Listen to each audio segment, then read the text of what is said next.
বর্তমান যে মাস চলতে আসে সেটা হলো শাবান মাস। কি মাস? শাবান মাস। শাবান এটা একটা আরবি শব্দ, যার অর্থ হলো বিস্তৃত হওয়া, চারদিকে ছড়িয়ে পড়া। এই মাসে আল্লাহর রহমত বিস্তৃত হওয়ার মাস। এই মাসে আল্লাহ রাব্বুল আলামিন পৃথিবীবাসীর উপরে তার রহমতকে ছড়িয়ে দেন। বলে সুবহানাল্লাহ। শাবানকে শাবান বলা হয় কেন? এই সম্পর্কে আল্লাহর নবী সাহাবী হযরতে আনাস রাদিয়াল্লাহু তাআলা আনহু বলেন, রাসূলুল্লাহ সাল্লাল্লাহু আলাইহি ওয়াসাল্লাম বলিয়াছেন, ইন্নামা সুম্মিয়া শাবানু লিআন্নাহু ইয়ানশাইবু লিরমাদান ফীহি খায়রুন কাসীরুন ওয়া ইন্নামা সুম্মিয়া রমাদান লিআন্নাহু ইয়ারমিদুজ যুনুব। আল্লাহ নবী সাল্লাল্লাহু আলাইহি ওয়াসাল্লাম বলেন, শাবানকে শাবান নাম কেন রাখা হয়েছে জানো নাকি? কয় শাবানের ভিতরে রমজান মাসের যে আমল আছে সেই আমলটা মানুষ বেশি বেশি করে, মানুষ নেক কাজ বেশি বেশি করে, এই জন্য শাবানকে শাবান রাখা হয়েছে। আর রমজানকে রমজান কেন রাখা হয়েছে জানো নাকি? কয় রমজানকে রমজান এই জন্য রাখা হয়েছে, রমজান মাস মানুষের গুনাহকে জ্বালিয়ে দেয়। শাবান মাস, এই মাসে রমজানে মানুষ আমল করে থাকে। এই শাবান মাসের ভিতরে রমজানের জন্য কিছু অগ্রিম আমল করে থাকে, ভালো কাজ করে থাকে। আর রমজান মাস হলো গুনাহ জ্বালিয়ে দেওয়ার মাস, মানুষকে পবিত্র করার মাস হলো কি মাস? রমজান মাস। তাহলে শাবান মাস, শাবান মাস সম্পর্কে আব্দুল কাদের জিলানী রহমাতুল্লাহি আলাইহি এর নাম আপনারা শুনেছেন কিনা? আব্দুল কাদের জিলানী, যিনি একজন বড় আল্লাহর ওলি ছিলেন। আব্দুল কাদের জিলানী রহমাতুল্লাহি আলাইহি বলেন, শাবানের মাঝে 5টি অক্ষর রয়েছে। কয়টি অক্ষর? 5টি অক্ষর রয়েছে। শিন, আইন, বা, আলিফ, নুন। এই 5টা শব্দ 5টার জিনিস বুঝিয়েছেন। কয় শিন দ্বারা উদ্দেশ্য হলো শরফুন অর্থাৎ সম্মানিত, অর্থাৎ কি? সম্মানিত। আর আইন দ্বারা উলুওয়ান অর্থাৎ বৃদ্ধি, বেশি। আর বা দ্বারা হলো বিররুন, বিররুন শব্দের অর্থ হলো নেকি। আর আলিফ দ্বারা হলো উলফাত অর্থাৎ ভালোবাসা। আর নুন দ্বারা হলো নূর, নুন দ্বারা কি? নূর। অর্থাৎ আব্দুল কাদের জিলানী বুঝাতে চাচ্ছেন, যে কোনো বান্দা শাবান মাসে যদি বেশি বেশি নেক কাজ করে, বেশি বেশি ইবাদত বন্দেগী করে, তাহলে ওই বান্দা আল্লাহর পক্ষ থেকে সম্মান, সমৃদ্ধি, নেকি, আল্লাহর ভালোবাসা ও ঈমানের নূর অর্জন করতে পারে। বলেন সুবহানাল্লাহ। তাহলে যে বান্দা শাবান মাসে আমল করে তার মর্যাদা বৃদ্ধি করেন কে? আল্লাহ তার মর্যাদাকে বৃদ্ধি করে দেন। বর্তমানে শাবান মাস শুরু হয়েছে। শাবান মাসের আজকে 3 তারিখ। শাবানের পরে হলো রমজান মাস, আমাদের যে কাঙ্ক্ষিত মাস, সেই মাস হলো রমজান মাস। আর শাবান মাস হলো রমজানের আগের মাস। রমজানের কি মাস? আগের মাস হলো শাবান মাস। আল্লাহ নবী সাল্লাল্লাহু আলাইহি ওয়াসাল্লামের সাহাবী হযরত ওসমান রাদিয়াল্লাহু তাআলা বলেন, রাসূলুল্লাহ সাল্লাল্লাহু আলাইহি ওয়াসাল্লাম বলেছেন, শাবানু শাহরি ওয়া রমাদান শাহরুল্লাহ। আল্লাহ নবী সাল্লাল্লাহু আলাইহি ওয়াসাল্লাম বলেছেন, শাবান মাস হলো আমার মাস, আর রমজান মাস হলো কার মাস? আল্লাহর। কার মাস? আল্লাহর মাস হলো রমজান মাস, আর শাবান মাস হলো কার মাস? রাসূলের মাস। আল্লাহ নবী সাল্লাল্লাহু আলাইহি ওয়াসাল্লাম বলেছেন শাবান মাস হলো আমার মাস। যখন কোনো জিনিস সম্মানিত কোনো ব্যক্তির দিকে যখন ঘুরিয়ে দেয় তখন সেই জিনিসটাও দামি হয়ে যায়। আল্লাহ নবীর সাহাবী হযরত যায়েদ বিন হারেস যিনি একজন গোলাম ছিলেন, যিনি একজন কি গোলাম, যায়েদ বিন হারেস রাসূল সাল্লাল্লাহু আলাইহি ওয়াসাল্লামের পালক পুত্র, আবার রাসূলের গোলাম ছিলেন। কিন্তু এই যায়েদ বিন হারেসের সম্বোধন হয়েছে কার দিকে? রাসূলের দিকে। কার দিকে? রাসূলের দিকে। এই জন্য যায়েদ বিন হারেসের সম্মান এই দুনিয়ার রাজা বাদশার চাইতেও বেশি, ঠিক কিনা? কারণ তার সম্বোধনটা হয়েছে কার দিকে? রাসূলের দিকে। ঠিক তেমনি ভাবে এই পৃথিবীর ভিতরে অনেক মসজিদ আছে, আছে কিনা? কোটি কোটি মসজিদ সারা পৃথিবীর ভিতরে আছে। তার ভিতরে সর্বশ্রেষ্ঠ মসজিদ হলো মসজিদুল হারাম। মসজিদুল হারাম, কাবা শরীফ। এই মসজিদুল হারাম সবচাইতে দামি হওয়ার কারণ কি? অর্থাৎ এই মসজিদটা হলো সরাসরি আল্লাহর দিকে সম্বোধন। কার দিকে? আল্লাহর দিকে। মসজিদুল হারাম অথবা আল্লাহর ঘর, সেটা আল্লাহ বলেছেন এটা হলো আমার ঘর। আর দ্বিতীয় নাম্বার হলো মসজিদে নবাবী, যেটা হলো রাসূল সাল্লাল্লাহু আলাইহি ওয়াসাল্লামের দিকে সম্বোধন। এজন্য আল্লাহ নবী সাল্লাল্লাহু আলাইহি ওয়াসাল্লাম বলেছেন কোন বান্দা যদি আল্লাহর ঘর বাইতুল্লাহ গিয়া যদি 1 রাকাত নামাজ পড়ে, আল্লাহ তাআলা ওই বান্দার আমল নামায় 1 লক্ষ সওয়াব দান করে। সুবহানাল্লাহ। এরপরে যেহেতু দ্বিতীয় নাম্বার হলো মসজিদে নবাবী, আল্লাহর নবী বলেছেন কোন বান্দা যদি মসজিদে নবাবীর ভিতরে একটা সিজদা দেয় তাহলে ওই বান্দার আমল নামায় 50,000 নেকি দিয়া দেয়। তাহলে মসজিদে নবাবী সম্বোধন কার দিকে? রাসূলের দিকে। আর আল্লাহর ঘর মসজিদে হারাম। এই জন্য আল্লাহর ঘর সবচেয়ে বড় দামি, তারপরে হলো মসজিদে নবাবী। এই জন্য মসজিদে হারামের পরে মসজিদে নবাবীর ভিতরে যদি কেউ আমল করে তার আমল নামায় 50,000 নেকি আল্লাহ দিয়া দেন। ঠিক তেমনি ভাবে রাসূলুল্লাহ সাল্লাল্লাহু আলাইহি ওয়াসাল্লাম বলেছেন শাবান মাস হলো কার মাস? আমার মাস। সুতরাং শাবান মাস যেহেতু রাসূলের দিকে সম্বোধন, সমস্ত নবীর ভিতরে শ্রেষ্ঠ নবী হলো কে? আমাদের নবী। আমাদের নবী হলো রাসূলের ভিতরে সর্বশ্রেষ্ঠ রাসূল।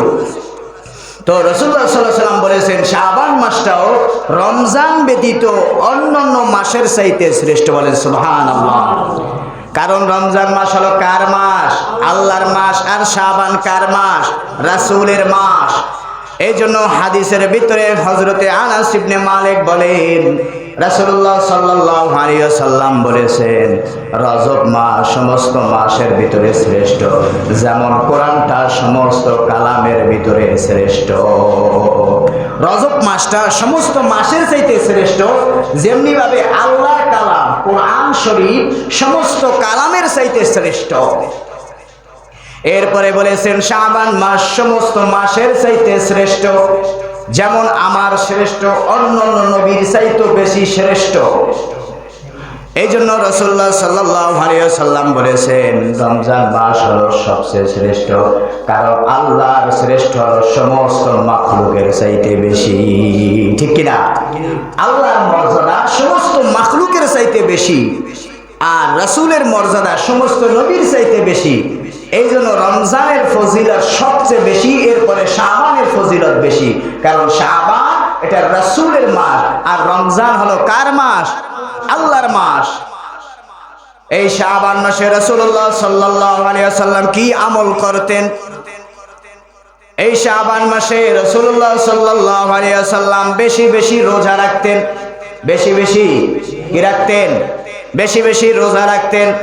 মা আয়েশা সিদ্দিকা রাদিয়াল্লাহু তাআলা আনহা বিশ্বনবীকে জিজ্ঞাসা করলেন ইয়া রাসূলুল্লাহ ইয়া হাবিবাল্লাহ, আপনি শাবান মাসে কেন বেশি বেশি রোজা রাখেন?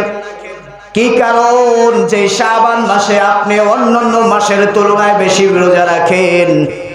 আল্লাহর নবী সাল্লাল্লাহু আলাইহি ওয়াসাল্লাম তার স্ত্রী আয়েশাকে বললেন রে আয়েশা, আল্লাহ রাব্বুল আলামিন এই মাসের ভিতরে মালাকুল মউতের কাছে কত এই বছরে কতজন মানুষ মারা যাবেন সেই লিস্টিটা আল্লাহ রাব্বুল আলামিন এই মাসের ভিতরে মালাকুল মউত ফেরেশতার কাছে প্রদান করেন। সুতরাং আমি চাই আমার মৃত্যুটা যেন এমন অবস্থা হয় আমি রোজাদার ছিলাম। সুবহানাল্লাহ। শাবান মাসে মালাকুল মউতের কাছে আল্লাহ পাক কতজন মানুষ এবছর মারা যাইবেন, কারণ এই শাবান মাসের ভিতরে রয়েছে শবে বরাত। কি রয়েছে? শবে বরাত। তো রাসূলুল্লাহ সাল্লাল্লাহু আলাইহি ওয়াসাল্লাম বলতেছে যে মালাকুল মউতের কাছে আল্লাহ পাক লিস্টি দেন। সুতরাং আমি চাই আমার নামটা যেন মালাকুল মউতের কাছে রোজা অবস্থায় লিখিত হয়। বলে সুবহানাল্লাহ। এরপরে আল্লাহ নবী সাল্লাল্লাহু আলাইহি ওয়াসাল্লাম হাদিসের ভিতরে বলেছেন, তাহইয়াউনা কামা তামুতুনা ওয়া তামুতুনা কামা তাহইয়াউনা। তোমরা যেভাবে মৃত্যুবরণ করবে তোমরা সেভাবেই হাসর উঠবে, আর তোমার মৃত্যু হবে তোমরা যেভাবে জীবন যাপন করো। তোমরা যেভাবে জীবন যাপন করো, যে যেই হালাতে আছো দুনিয়ায়, এই হালাতেই তোমরা মৃত্যুবরণ করবা। ঠিক কিনা? আজকে দেখেন একজন মানুষ গাড়ি দিয়া যাচ্ছে, হঠাৎ করে হার্ট অ্যাটাক করে মারা যাচ্ছে, নাকি ভাই? আবার অনেক মানুষ দেখবেন খাবার সামনে নিছে, মাত্র লোকমা দিবে এমন সময় মানুষটা মারা গেছে। আবার একজন মানুষ গুনাহ করতেছে, গুনাহ অবস্থায় সে মৃত্যুবরণ করতেছে। আবার একজন মানুষ সেজদায় আছে, সেজদা অবস্থায় মারা গেছে। আবার এমন আছে, এমন ইমাম আছে খুতবা দিতেছে, সেই অবস্থায় মারা গেছে। আবার এমন বক্তা আছেন ওয়াজ করতেছেন, হঠাৎ করে স্ট্রোক করে মারা গেছেন। আল্লাহ নবী বলেছেন দুনিয়াটা হলো এমন, যে যেই অবস্থায় থাকুক না কেন সেই অবস্থায় মালাকুল মউত তাকে গ্রেফতার করবে। অনেক মানুষ কিন্তু বাথরুমে গিয়েও মারা যায়, আছে না ভাই? তাহলে আল্লাহ নবী বলেছেন দুনিয়াটা এমন, যে যেই অবস্থায় থাক সেই অবস্থায় মালাকুল মউত তাকে গ্রাস করে নিবেন। যে যেই অবস্থায় থাকুক না কেন মালাকুল মউত তাকে সেই অবস্থায় গ্রাস করবে। নাকি মালাকুল মউত সময় দিবে একটু খাবারটা খেয়ে নে, দিবে নাকি ভাই? মালাকুল মউত বলবে নাকি সে বাথরুম থেকে বের হোক তারপরে তাকে জান কবজ করি? মালাকুল মউত বলবে সে এখন বাহিরে আছে, ঘরে যাক, তারপরে পানি খেয়ে খাবার খাক, তারপরে গ্রহণ করি? কয় না না, যে যেই অবস্থায় আছে, চাই খারাপ অবস্থায় থাক ভালো অবস্থায় খাক, আল্লাহ পাক যেই সময় আদেশ করবেন মালাকুল মউত 1 সেকেন্ড ওদিকে নয় এদিকে নয়, সাথে সাথে তার মউত আর মৃত্যুকে তার পরওয়ানাকে সাথে সাথে বাস্তবায়ন করবেন। সাথে সাথে যে যেই অবস্থায় থাক, যে হালাতে থাক, ঘুমে থাক, খাবার অবস্থা থাক, চলতে থাক, আটতে থাক, গুনাহ করতে থাক, নেকি করতে থাক, যেই অবস্থায় থাকুক না কেন মালাকুল মউত তার সেই অবস্থায় নির্ধারিত টাইমে তার জানকে কবজ করে নিয়ে যাবে। এই জন্য রাসূলুল্লাহ সাল্লাল্লাহু আলাইহি ওয়াসাল্লাম বলেছেন রমজান মাস হলো আমলের মাস নয়, রমজান মাস হলো বান্দার মর্যাদা বৃদ্ধি করার মাস। আর শাবান মাস হলো আমলের মাস। শাবান মাসে আমল করবে আর রমজান মাসে ওই বান্দার মর্যাদা বৃদ্ধি করে দিবেন। রমজান মাস হলো স্পেশাল মাস। এই মাসে আমল করা নয়, বরং এই মাস হলো গুনাহ মাফ করার মাস, বান্দার মর্যাদা বৃদ্ধি করার মাস। কিন্তু আমাদের কাছে রমজান আর শাবান এটা কোনো গুরুত্ব নাই। কি নাই? গুরুত্ব নাই, এটা গুরুত্ব আমরা দিচ্ছি না। শাবান মাস এটা অত্যন্ত একটা বরকতপূর্ণ মাস। এই যে দেখেন আপনি আমি এখন এখানে বসে আছি, আপনাদের আমাদের জীবনে, মানুষের জীবনে 3টা সময় যায়। একটা হলো বর্তমান সময়, গতকালকের সময়, আগামীকালকের সময়। আজকের যে গতকালকের যে সময় গেছে সেই সময়টা তো জীবন থেকে চলেই গেছে, নাকি? আর কিয়ামত পর্যন্ত কালকের দিন আর আমাদের জীবনে আসবে নাকি? এ বলেন, আসবে? যেই বৃহস্পতিবার আমাদের জীবন থেকে অতিবাহিত হয়ে গেছে সেটা আর কখনো আসবে না। আপনি আমি 2026 সাল এখন অতিক্রম করতেছি, আর এই জীবনে আমাদের জীবনে 2026 সাল আর আসবে না। কারণ এত বছর আপনার আমার জীবনের গ্যারান্টি আসেনি, এত বছর জীবনের গ্যারান্টি নাই।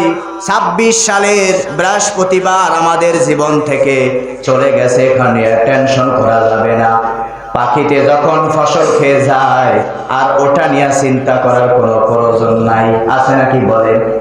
কোনো প্রয়োজন নাই, ওটার প্রয়োজন বাদ দিতে হবে, কারণ সেটা তো এখন খেয়েই গেছে, ওটা নিয়ে টেনশন করা যাবে না। এরপরে থাকে আগামীকাল, আমাদের সামনের যে দিনটা আসতেছে শনিবারের দিন। এই দিন আপনি আমি যে 1 সেকেন্ড বেঁচে থাকবো এরকম কোনো গ্যারান্টি আসেনি। এই আগামীকাল আপনি আমি শনিবার যে বেঁচে থাকবো এরকম গ্যারান্টি কেউ দিতে পারবেন? কেউ দিতে পারবেন না। আগামীকাল তো দূরের কথা, 1 মিনিটের গ্যারান্টি দেওয়া আমাদের পক্ষে সম্ভব না, ঠিক কিনা? 1 মিনিটও দেওয়া সম্ভব নয়। আপনারা জানেন বহু বছর আগে বাংলাদেশের একজন নামি দামি শিল্পী ছিল ফিরোজ শাহ। কে ছিলেন? ফিরোজ শাহ। আপনারা নাম শুনেছেন কিনা? যিনি একজন শিল্পকলার বড় একজন শিল্পী ছিলেন, যিনি স্টেজে বসে 1 মিনিটের নাইরে একটা গান গেয়েছিলেন। কয় মিনিটের? 1 মিনিটের নাইরে ভরসা, সঙ্গ হবে রং তামাশা, এরকম একটা গান গেয়ে আল্লাহর কি কুদরত, ওই স্টেজের ভিতরে তিনি সাথে সাথে স্ট্রোক করে মারা গেছেন। তিনি স্টেজে বসে মারা গেছেন, গান গাওয়া শেষ, আল্লাহর কি কুদরত, তিনি ওই স্টেজে বসেই সে মারা গেছেন। তিনি তার জীবনের সর্বশেষ যে বাক্যটা বলেছেন, 1 মিনিটের নাইরে ভরসা, এই দুনিয়ার রং তামাশা সব কিছু 1 মিনিটের ভিতরে বিলীন হয়ে যাবে, 1 মিনিটও লাগবে না জীবন থেকে জান বের হওয়ার জন্য।